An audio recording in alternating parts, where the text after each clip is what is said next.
Bom, naquele dia, eu me levantei, fui até a porta do consultório para receber a paciente, como eu sempre faço. E quando ela apareceu, eu estendi a minha mão para cumprimentá-la, como eu sempre faço. E, casualmente, usei a expressão que todos nós usamos quando cumprimentamos alguém. Tudo bem? E aí, tudo bem? E ela me disse, claro que não, senão eu não estaria aqui. Eu lembro que eu pensei, vai ser daquelas. Aí eu falei para ela, fica à vontade, pode se sentar. E me sentei na minha mesa, na cadeira, obviamente, e disse assim, como eu sempre começava as minhas consultas, o que a senhora tem? E ela, gentilmente, disse assim, o senhor é que é o médico. O senhor é que tem que me dizer o que é que eu tenho. É por isso que eu vim aqui. Bom, essa simpática paciente, ela me fez pensar alguma coisa bem profunda.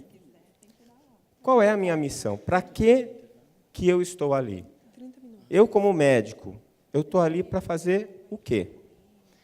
Essa ideia, essa pergunta, ela me fez lembrar uma coisa que estava no meu subconsciente e que eu nem lembrava mais, que era o símbolo que estava no meu convite de formatura da faculdade. Era esse aí. Estava em alto relevo. O da minha faculdade tinha ainda, era um cirurgião, ele estava com gorro e máscara. Eu entendo hoje por que eu queria tanto ser cirurgião, né? Além de ser alto, bonito e forte, segurando uma mulher nua num lado, linda, quase aos seus pés, e afastando a morte, né? É uma figura heróica e que trazia no seu bojo a missão que me foi dada, salvar e curar. Bom, eu saí da faculdade, fui fazer a minha residência e, rapidamente, eu comecei a perceber que, na verdade, aquilo não ia acontecer. Salvar e curar eram duas coisas que estavam fora do meu alcance. E eu comecei a perceber assim, que, a despeito de todas as dificuldades, de todo o ambiente inóspito, inadequado, o que a gente percebia é que pacientes com o mesmo diagnóstico, com a mesma doença, se comportavam de maneira completamente diferente com o mesmo tratamento.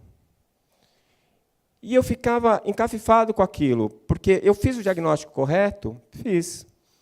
Eu prescrevi o tratamento correto? Prescrevi. Por que um ficou bom e o outro morreu?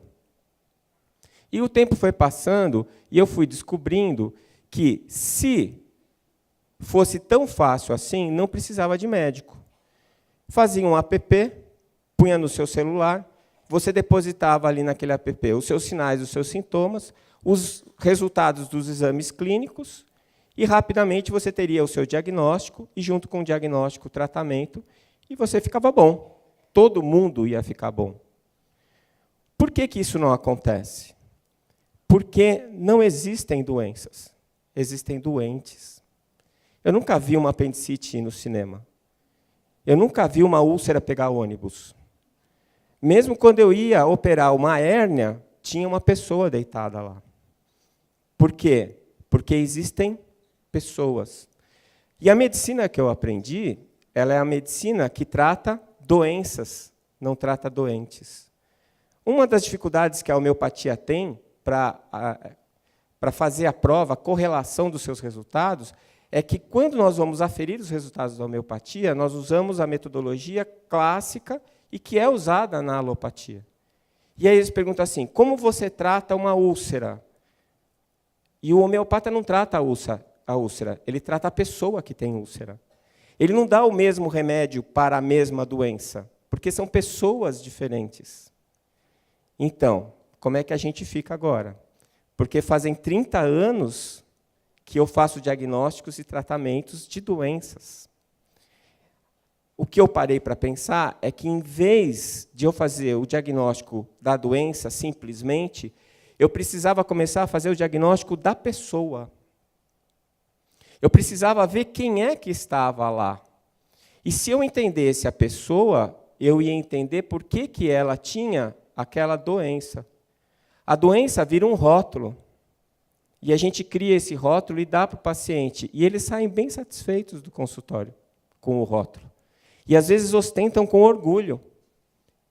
Não é? Eu tenho tal doença. Não é? E se você se atrever a dizer que não é, ele fica ofendido. Então, o que fazer? Não é? Como é que eu posso resolver esse problema? Muito bem.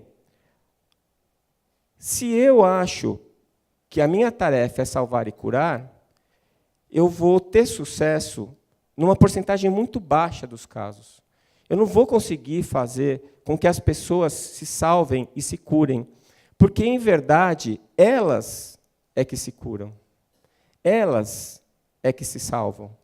E o meu papel lá, qual que é? É de ajudar. O meu papel é de auxiliar. Então, se eu trocar o salvar e curar pelo auxiliar e amparar, eu vou ter 100% de sucesso. Porque eu sempre posso auxiliar e amparar, mas eu nem sempre consigo curar. Então, eu descobri que nós estávamos com o foco errado. O foco, o objetivo e a missão não eram exatamente aquelas. E como que eu posso conhecer o meu paciente?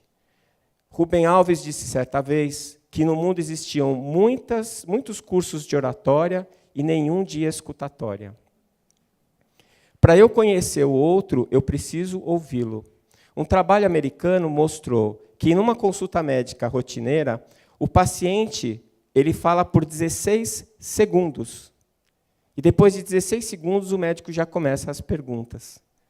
Lá onde eu dou aula, na universidade em Campo Grande, na Uniderp, eu dou aula no primeiro semestre do curso de medicina e a gente dá para eles um curso de escutatória.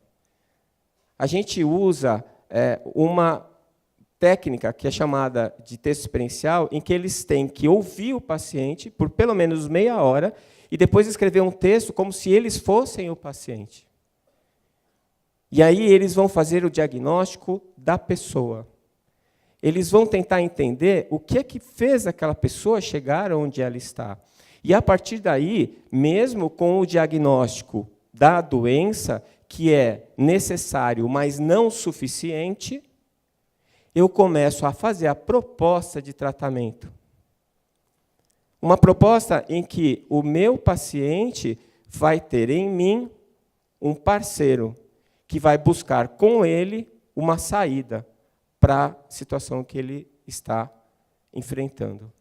Como disse Jung, conheça toda a teoria, saiba todas as técnicas, mas quando estiver diante de uma alma humana, seja outra alma humana. E aí eu comecei a descobrir que a minha tarefa não era aquela para a qual eu tinha sido preparado.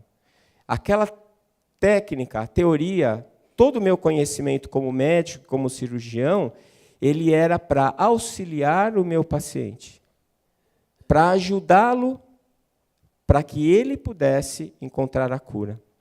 Afinal de contas, o próprio Jesus admitia que não curava ninguém. E quando acontecia a cura, ele afirmava: a tua fé te curou. Vá e não erres mais, porque pecar é errar o alvo. Então isso mudou, e esta mudança me trouxe um benefício gigante.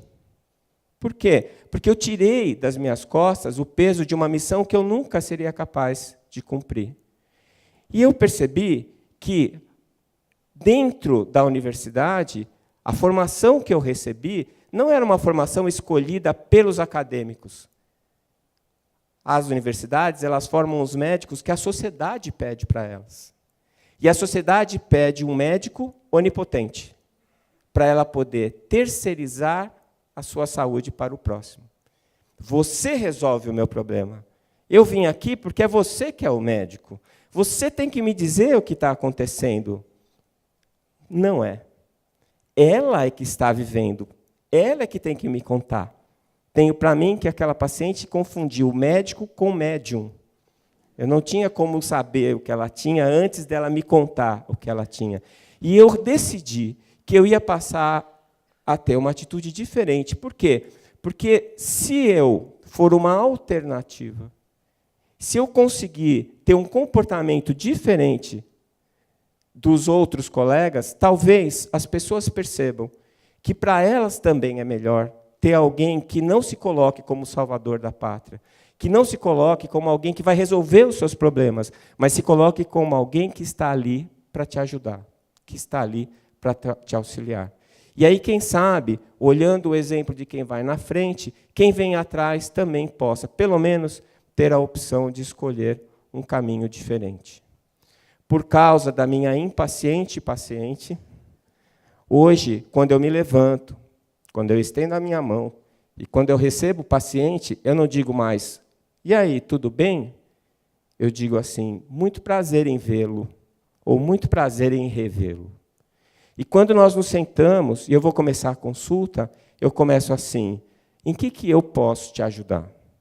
O que eu posso fazer para melhorar o que você está sentindo? Né? Por quê?